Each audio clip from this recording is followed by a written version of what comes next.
Welcome to Doctors of the Baobab. On this podcast, we go beyond the white coat, where we get to know the doctors we admire and respect. So join us today as we explore the stories behind the stethoscopes, uncovering the humanity behind the medical expertise. Whether it's navigating the complexities of patient care, overcoming personal obstacles, or advocating for change in healthcare systems. Each episode promises to inspire, to educate, and to uplift. So sit back, relax, and prepare to embark on a journey of discovery with Doctors of the Baobab. In today's episode, we are pleased to welcome Dr. Kristine Goins. Dr. Kristine Goins is not just a coach, she's a trailblazer in the world of physician empowerment. With a background as a board certified integrative adult and pediatric psychiatrist and a passion for exploring unconventional healing approaches, she brings a unique perspective to the table. Her journey from prestigious medical residencies at Emory University and Yale to a lifestyle of freedom and adventure as a digital nomad showcases her fearless spirit and a determination to live life on her own terms. Dr. Goins is more than just a mentor. She's a visionary leader who inspires others to break free from the shackles of traditional medicine and embrace a life of limitless possibilities. Through her company, Nomad MD, she offers not just coaching, but a transformative experience that empowers physicians to redefine success on their own terms. With her unwavering support, personalized guidance, and infectious enthusiasm, she's leading a movement towards a new era of physician well-being and fulfillment. Welcome, Dr. Kristine Goins, to Doctors of the Baobab. Thank you so much. I'm so honored to be here with you. Thank you. Now, as I was sharing with you, something that piqued my interest was your profile, because when I saw your profile across my Instagram feed, the first thing I thought was, okay, is this about traveling as a doctor? And then the more I read, I realized that's not what it was about. And I thought, okay, maybe it's about immigration and how to. Then I saw that no, actually, it's not about that. Tell me about Nomad MD and what you do. Yes. So I am an integrative child and adolescent psychiatrist, and I'm a digital nomad, and I teach doctors how to work less and live anywhere. So it's really about embracing freedom and fulfillment and living your passion and your dream life as a doctor. That sounds amazing, and we'll get to more about how you do that, and maybe sharing the specific steps and learnings that you give to the doctors. But in this podcast, we like to get behind the white coat or behind the stethoscope, as it were. So let's start at the very beginning. Before you go to Yale, before you go to Emory, uh, tell us a little bit about your childhood. What were your influences that eventually got you to a point where you say, okay, I want to go to medical school. I want to be a doctor. Yeah. So I grew up in East Orange, New Jersey, which is an urban area in central Jersey. And I've wanted to be a doctor since I was 8 years old. You know, it was seeing so much need just where I lived in this area. There was a lot of poverty. There was a lot of, people don't necessarily focus on health when they're trying to focus on how they're going to eat or, if they're going to be able to pay their rent this month. And so it really was a place that opened up my eyes to the idea of health education and how this could be life changing for members of my community. And so that's really what pushed me, I think, initially in that direction as a child. And once I was there, I just was like, I never left. I was like, this is it. But when I was a teenager, I actually fell in love with the idea of traveling. And I didn't have the resources or opportunities to travel at that time, but I did have a library card. And so through all the books that I would read by one of my favorite authors back then, his name is Eric Jerome Dickey, I would, in my imagination, travel all over the world. And so I was always trying to figure out like how I would blend these lives, as a traveler, as a doctor, and finding when I, was pursuing medicine that a lot of times, is really to the exclusion of everything else. It takes up so much of your energy, your resources, um, your time. And so I was always trying to figure out how to balance it in different ways, throughout college, throughout training, and was finally able to do it as an attending. So, So tell me a little bit more. I want to just stay there a little bit in your childhood about traveling. So as you've mentioned, you discovering that there's more to the world besides your own corner, besides your own country.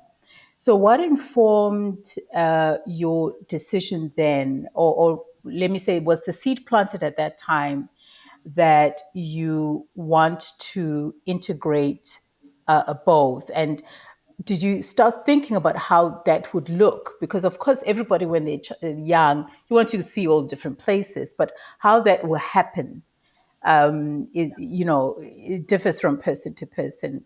I don't know if that's clear. Like, how did you see this happening in your mind? I don't think I was so specific as a child to see it like be this type of doctor, to be able to travel. I just thought I could do all of it. I never really thought that, that's the thing when you're younger, before the world tries to make you conform to all of their ways of thinking, you're not trying to figure out every detail. You're just like, everything is possible. So whatever I want to do, I'll just make it happen. And that was really my thought. I wasn't thinking too specifically at that time about it. I was just like, I'll just do it all and I'll just figure it out. I'll be a world traveler and a doctor and a, singer and everything else. So, That's the um, that's the idealism, right, of childhood that gets knocked out in medical school for sure. yeah. Is one of the places that jolts us back into reality. But at some point, then again, you decide you want to become a doctor. How was that journey in terms of now getting into these prestigious universities? And of course, everybody knows Emory and Yale. It's not easy to get a space there. How did you ensure that your dream of becoming a doctor was realized, and how did you prepare yourself to get into those programs? I think for me, growing up in New Jersey, the biggest aspect was community. When I was a freshman in high school, I started off in, at Rutgers, we have this dorm called Bunting Cobb in Douglas College. And it was a dorm that was specific to people who were going to be scientists or engineers or pre med. And so in other areas, maybe where people were going back home and partying, this group of people, we were going back home, going to the kitchen to study. And I think who you surround yourself with and who you spend time with has such a powerful impact on, your mindset and how driven you are, or, how you think through different challenges that come your way. And so I think it all the way was community. Rutgers has a very, very good program for pre-med students, particularly pre-med students of color, who are minorities. And that program is called Odasis, was instrumental in me becoming a physician, because they would not let you falter. If you told them you wanted to be a doctor, they were like, okay, we're gonna get you to do everything that it takes. And so for me, that was really, really instrumental. I think I have always had a lot of passion. Like when I want to do something, there's pretty much nothing's going to stop me from doing it. I'm just stubborn that way. So I think it was that and the leadership of that program and the community of colleagues and friends that I had that just went along with me on the journey. Hmm. And I like what you're saying about being surrounded by a support system, whether it's through family, colleagues, community, mentors. And we'll get back to the mentors because I'm going to ask you specifically your thoughts around mentorship. But certainly, when you are a mentor, or when you're a mentor, you work with a mentee who is also an equal partner in this journey, and Mhm. somebody who would have some kind of internal drive to keep them going. Where do you find that drive? Because for sure, medical school is not easy at all. And many people might, they feel like they want to give up along the way. Share a little bit with us about the way that you keep going. How do you keep that drive going? Growing up, for the first 6 years of my life while my mom finished college and her graduate studies, I was raised by my grandmother, and she instilled in me a really deep faith, that has never left. And um, that's really where I get my drive. I know that there is something that is always pushing me towards the best. I just believe in things working out for me. I believe things are always working out for me. The universe is conspiring to bring me what I want. And no matter what comes up, I'm not saying I don't have hard days like every other human in the world, but I think that faith, that evidence of me being able to achieve what it is that I want, to create what it is that I want in the world, regardless of what I'm physically seeing in this moment, knowing that keeps me going. Mm-hmm.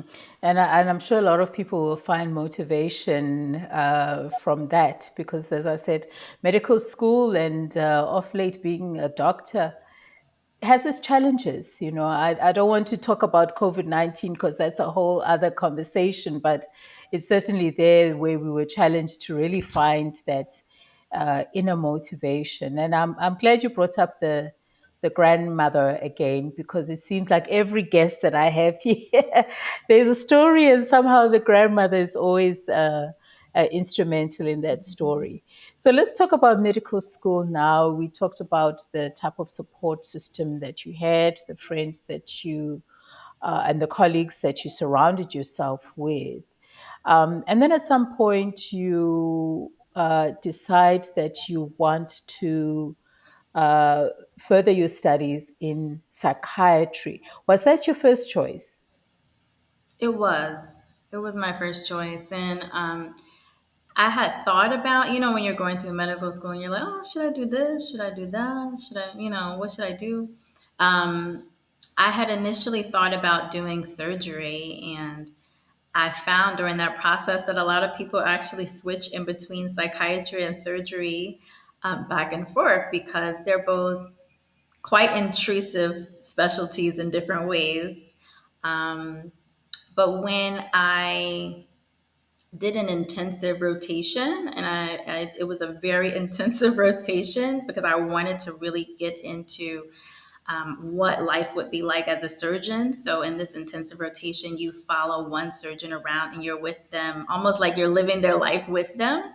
I was like, yeah, this is not going to work out because I love surgery, but I also loved having more time and freedom for other passions that I had. And I really felt that surgery, most people there, even if they were up into their 70s, were probably working 70 hours a week.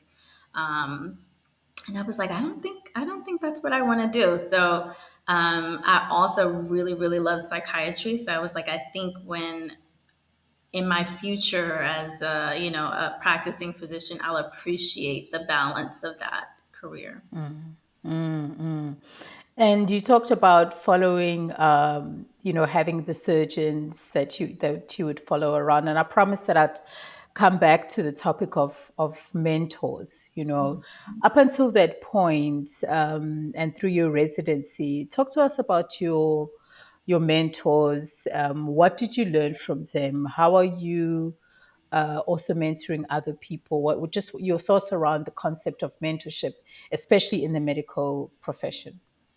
Yeah, I think in college, I would say most of my mentoring was again within that program that was specific for pre med. I think in medical school, I found it more challenging to really find mentors, especially ones that looked like me. So it kind of Mm, felt that there was kind of this mirroring, like I could see myself doing this.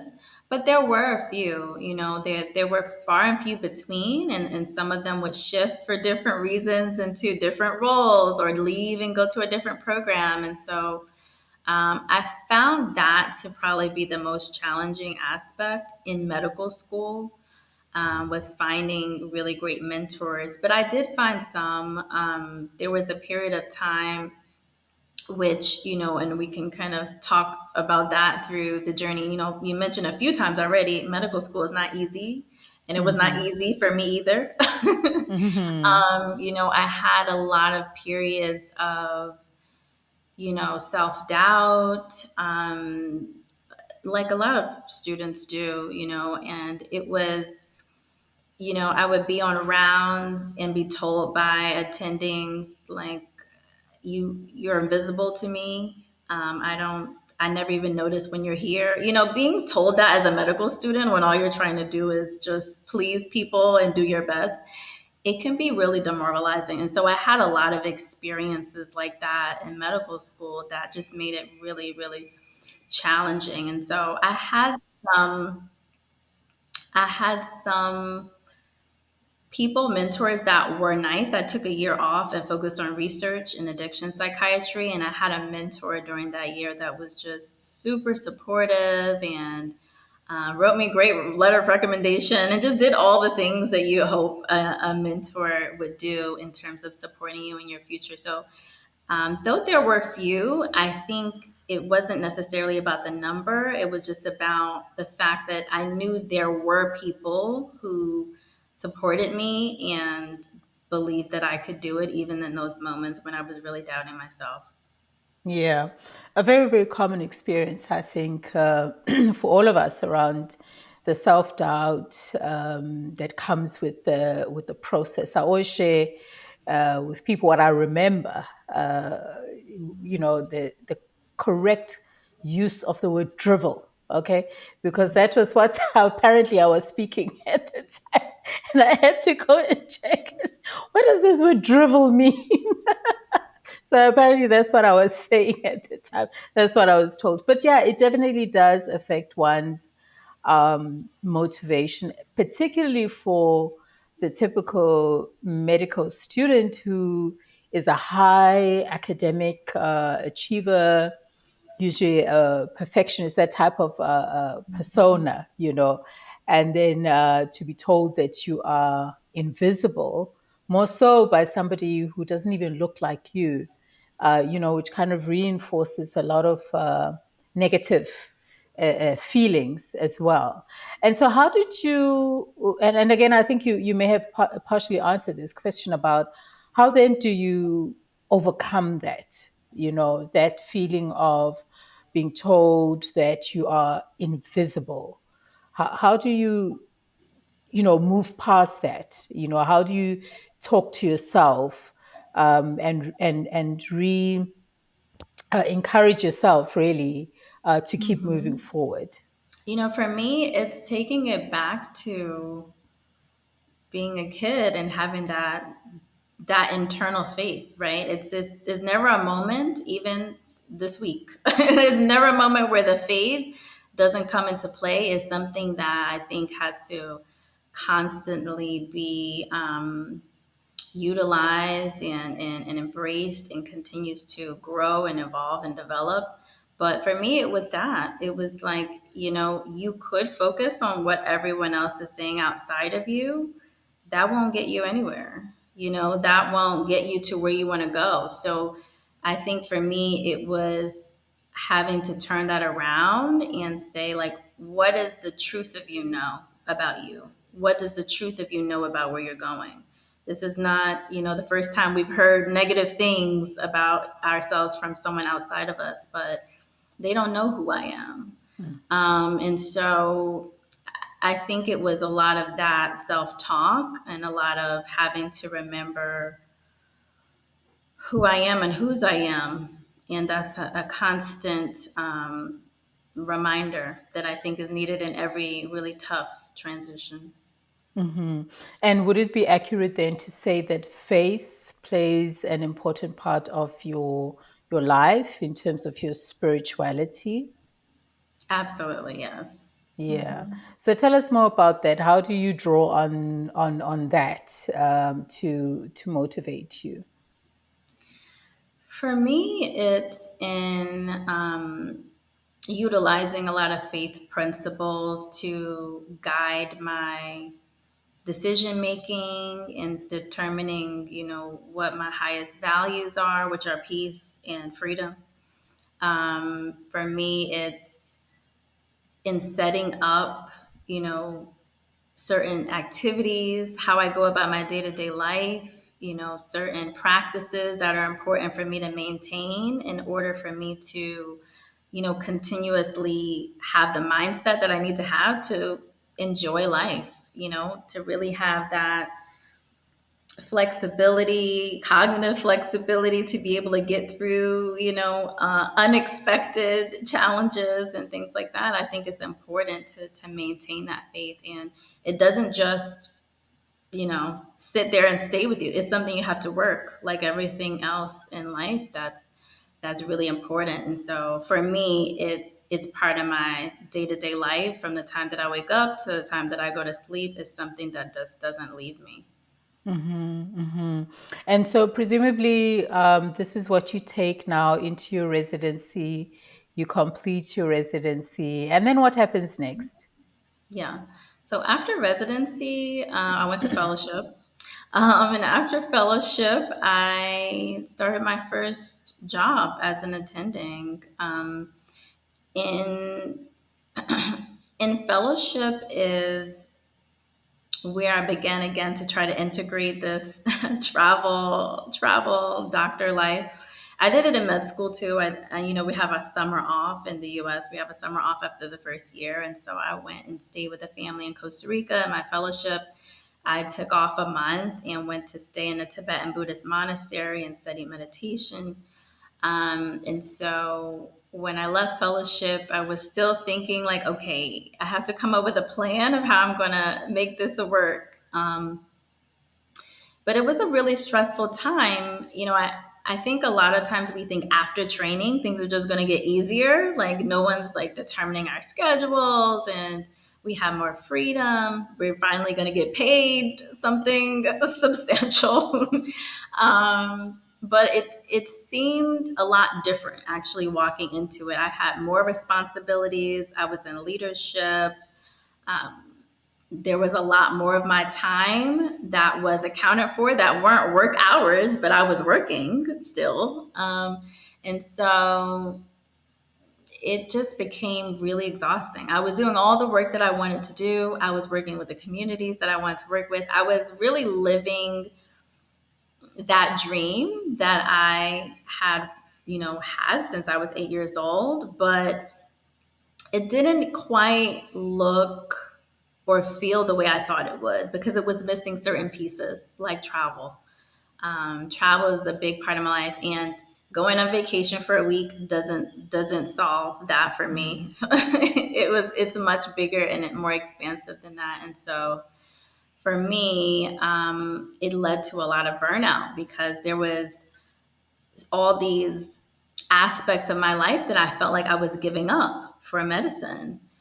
So it led to eventually in the middle of the day, I'd be going from one clinic to another and I'd have sharp chest pains like I was having a heart attack, or I would have um, tremors all over my body. And I thought I was, dying of some kind of neurological disease. Like it was a lot of physical manifestations of the imbalance that I was undergoing that I was trying so hard to suppress, just kind of get through it. Like I'll figure it out. I'll pay off my loans one day and then I'll I'll go do that.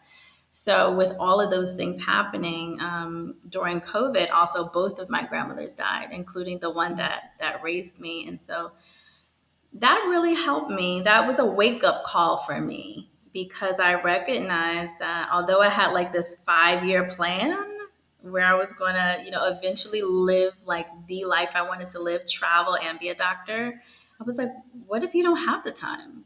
You know, you don't know how much time you have. And so the time is now. Time is now. And Yeah. so I sat down with myself. I changed my 5 year plan to a 5 month plan, and I quit my academic job and booked a one-way ticket to Colombia. Why Colombia? I had a few different reasons. One, it was a country I always wanted to go to. It was direct flight from the US, and it's still kind of, COVID-ish time. So if something broke out, I could always come back home pretty quickly. It was in the same time zone, so I didn't have to like adjust too much. It was a Spanish speaking country, and Spanish was my minor in college, so I would get to immerse myself in a community where that language could be studied. And I really wanted my first country to be somewhere where I could see people from the African diaspora, which you can see in Cartagena. And what was your plan? And now I'm thinking, I'm sorry to project onto myself because intuitively I would have thought, okay, what about where am I going to work? How am I going to make a living? What am I going to eat? Who am I going to live with? How will I continue practicing medicine? Tell us about your thought process. So for sure you might have, did you plan all that? Or it was, Mhm. I'll figure it out when I get there. I'm a planner, so Okay. I'm a type A person. So yeah, I had to have a plan.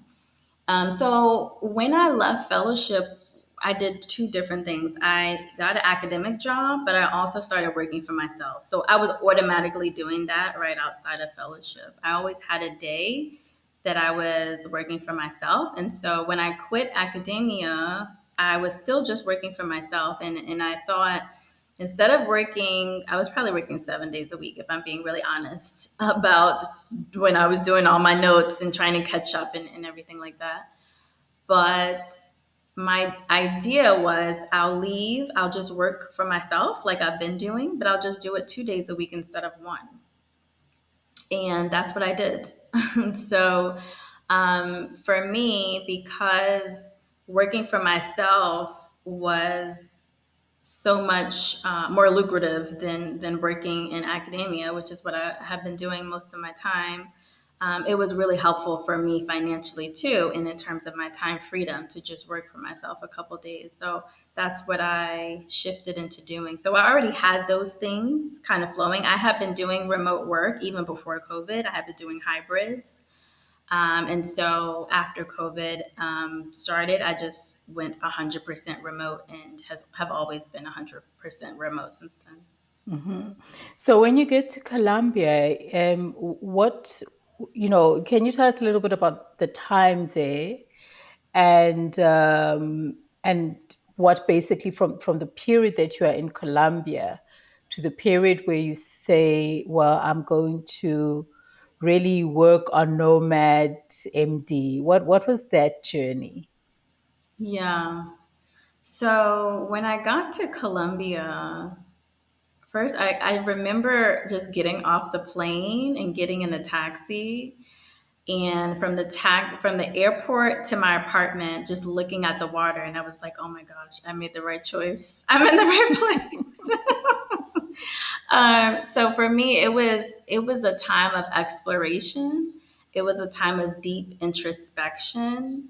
Remember, I'm going from working probably 60 plus hours a week to working 15 to 20.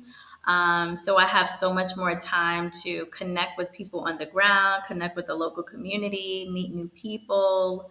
Um, do yoga and Pilates and swim and just enjoy nature. I watch the sunset every night.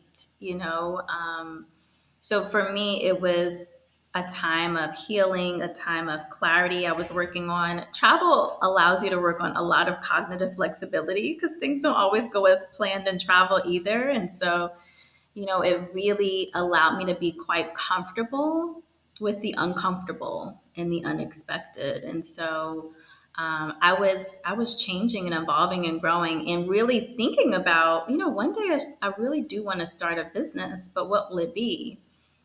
And I didn't know, but I had an inner knowing that I was probably living the business. That's why I didn't know what it was. And so I said, let me just hold and see what comes to me. And a couple years later, Nomad MD came to me because I would meet Mm-hmm. a lot of docs.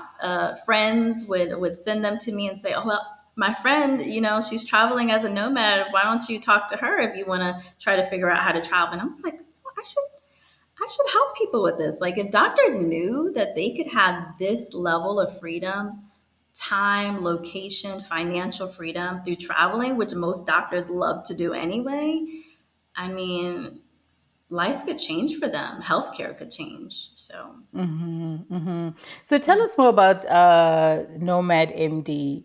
I consider myself relatively well traveled, but in my mind, the questions that I would have would be just again practical issues. I have a license, insurance, health insurance, personal health insurance, all of those aspects. Tell us a little bit more about how you Yeah. help doctors with these types of questions and make that dream a reality for them. Yeah. So I think it first starts with what is their ideal life? What does their greatest passion and living life on their terms, what does that look and feel like for them? For me, it's living in different countries every 3 months. Maybe for them, it's being abroad in one country or traveling with their children 6 months out of the year and having a home base in the US. It can look different for everyone. So I think first is really getting clarity on what it is that you want, because then you can start moving in that direction. And then I think it's thinking about how to best digitize your expertise. So, as physicians, all of us have such expansive talent, skills, our medical expertise, and our life experience. And when we put all of them together, it really creates these endless possibilities of how we can utilize our talent, skills, expertise, all of that to create and digitize our work. There's something that we can all give. So for some docs who really, let's say, love surgery or procedures, they might want to do a hybrid. But for others, they might want to focus on aspects of their expertise that they're just going to do remote. So that is something that I help doctors with as well, in terms of that period of exploration of figuring out what it is that they want to do, and then how they will transform their expertise into a digital platform, whether that's through coaching or telemedicine or a myriad of other ways. For some people, it's locums. For some people, it's medical education. There's so many different ways, 100, or more that you can do, even non-clinical, right, aspects. And so it's really discovering what that is going to look and feel like for them. So I think once they do that, it's figuring out all of those different logistics, like you talked about healthcare, right? That's really going to depend on where, again, once you define what that lifestyle looks like for you, the healthcare piece becomes more settled. If you're living in a particular country, then you're going to get a healthcare plan in that country. For me, I live in a lot of different countries. So I have an international healthcare plan, which allows me to have healthcare anywhere in the world. So those things are really going to depend. When you're choosing what type of practice and work that you want to do, if you're going to be moving around in different countries, then you're most likely not going to be working with insurance based companies or clinics or doing insurance based work, because a lot of the insurance companies, maybe not all, but most of the ones that I know, have a lot of stipulations around where the provider can be when they're performing a service. And so when you're thinking about doing clinical care with patients, you are probably thinking about non-insurance based types of work, whether that's, direct primary care, direct specialty cares, or if you're thinking about, doing your own type of consultation or cash based kind of services. And so, how many countries have you traveled to? Traveled to probably over 20, but lived in, like, did a home base. My healthcare is there, 11 countries. Wow, that's that's a lot of countries, and I would have never imagined that it's possible to visit 11 countries. And as you say, around 3 months. Is that correct? That you would Mhm. work in those countries? And Yeah. have you ever been tempted to stay longer in one country than 3 months? Oh, I have. I've lived in some places for 6 months, um, not longer than 6 months. One, it does trigger tax. Like, you have to pay taxes in a country after you're there over 183 days. But also, it's the nomad in me. I get bored after that amount of time, and I want to, like, explore something different. So, usually, if I'm somewhere for 6 months, I'll probably be there for 3 months, go somewhere else, and then come back for another 3 months. Hmm. But there are definitely places like Panama. I'm going back to Panama um, in a couple of weeks to spend another 3 months, and I've already, lived there for 6 months in the past before. But they have a group of Caribbean islands there called Bocas del Toro, and I just love being in Bocas. Like, it's just one of my places I just naturally feel home. And so I do end up having places like that where I've built community and it feels very much like a comfy place to stay. No, I can definitely understand why you love Panama. So, with the doctors that you work with, are there for somebody else that's listening out there that might be curious or interested or even wanting to work with you? What kind of suggestions or advice do you give them in thinking through whether they really want to do this, right? In terms of all the aspects. So before somebody comes to you, what kind of thought process should they have engaged in? I think one of the first things, and I kind of mentioned this earlier, is really taking the time to be silent, to sit with yourself, and really reflect on, one, what your deepest values are. Because a lot of times we will make a lot of motions and do a lot of actions, but they might not be in alignment with what our deepest values are. And some of us haven't actually taken the time to know what our deepest values are. So I think once you know what your deepest values are, it becomes much easier because you can make decisions in alignment with those. And you know that things that aren't in alignment with those deepest values, you can throw them to the wayside. So I think that that's a big part, is really getting that clarity in terms of what matters most, and then thinking through what their current life looks like and what aspects do they appreciate and what aspects do they really want to shift and change. One assignment I gave myself before I left the US a few years ago was to sit down with my values and sit and write every single thing that I did throughout the day and how much time I spent, and see if any of those things actually lined up with my values and how much they did. Because a lot of times we'll find that, let's say we really, really value family, but we work so much or we're doing so many other things that we don't really spend that much time in our day or our year, spending quality time with our family. So, I think it's really taking a look at that and then really getting clarity on what we want. Because if we know what we want, we can begin to make a commitment towards achieving that. We can begin to develop our courage towards pursuing it, because anytime we're going to make a shift, fear is going to come up. It's something new. There's uncertainty that will come up around that. And the courage to move through that fear and uncertainty and any anxiety is going to be really paramount to us achieving our goals. So I think it's the clarity, it's the commitment, it is the courage, and also it's creating a plan. It's really having that plan. And you don't have to know every single part of the plan because things might change as you move along, but knowing the first step, to start moving in the direction that you want to go, and getting guidance on aspects of that plan. You don't have to figure out, especially if someone has a blueprint, someone's been there before, having some guidance, having some accountability. It really is in that connection as well. I think connection is one of the, we talked about that earlier too, just in the journey of life. I think it's always important to think about our connections and how we can form communities around ourselves that help us to not only think about, the details of how to get, but the mindset that we'll need, the self-limiting thoughts that we'll need to transform in order to achieve what we truly want in our lives. Mm-hmm. And spoken like a coach. These are all the aspects that we help our clients through.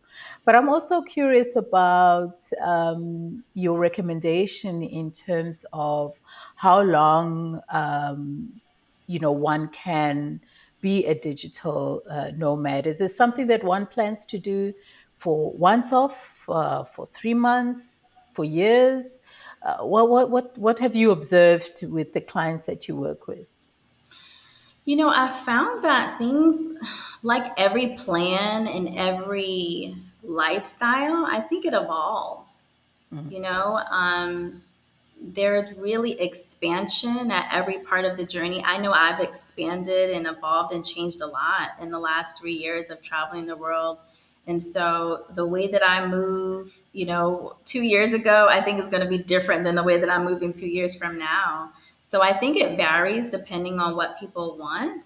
But I think for me, it's shifting into wanting to develop an international real estate portfolio and have home bases on different continents so that I have, places where I can tap in a much deeper, richer way with the community, um, and establish even more significant bonds in these different countries, and then travel from my home bases rather than maybe traveling to different homes every month. So I think it's, and then for other people, they're speeding up instead of slowing down. Maybe they were slowing down and now they're speeding up. I think that it's a beautiful rhythm that you can create for yourself, just depending on how you feel. I think that's part of the freedom. Mm-hmm. And I think that's a good place to end our conversation. I'm very nervous about you going to South Africa because, of course, I'm very biased, but I'm worried that you won't come back and it will be the end of Nomad MD. But You I'm never ex- know. but I'm excited nonetheless that you do have South Africa on your plans, and we'll definitely make sure that South Africans do hear the message. It's Africa in general obviously is very welcoming, and I'm very confident that you'll have a very good time there. And yeah, but I am worried you may not come back. But yeah, we'll see how that unfolds. So, Dr. Kristine, is there anything else that you would want to add before I ask you now about how people are interested in working with you can reach you? I would just say for anyone listening, if you have a deep spiritual longing for travel, or if there is something that is really calling to your spirit for you to do, that you don't ignore it, that you follow it, that it is an outward journey for an inward purpose. So just move in that direction. Yeah, wonderful place to end it. So now, for somebody who's been inspired by what you've shared, how do they work with you? How do they reach out and contact you? They can find me at my website, thenomadmd.com, on Instagram at the Nomad MDs, or on Facebook at the Nomad MDs. Great. And I'll be sure to add that also in the show notes for our audience to be able to reach out to you and to really benefit from your advice and from your coaching as well. Dr. Kristine Goins, MD, founder of Nomad MD. Thank you so much for your time, and I do hope that you have safe journey further. Thank you so much for having me. And that wraps up another insightful episode of Doctors of the Baobab. I hope you found today's discussion both enlightening and empowering. And before we part ways, I want to extend a heartfelt invitation to our listeners. If you're a doctor and you've been inspired by what you've heard today, you're ready to take action towards a positive change in your life, you can also consider working with me, Dr. Nondumiso Mapunga, and you can contact me by email to learn more about the coaching services and how we can embark on this transformative journey together.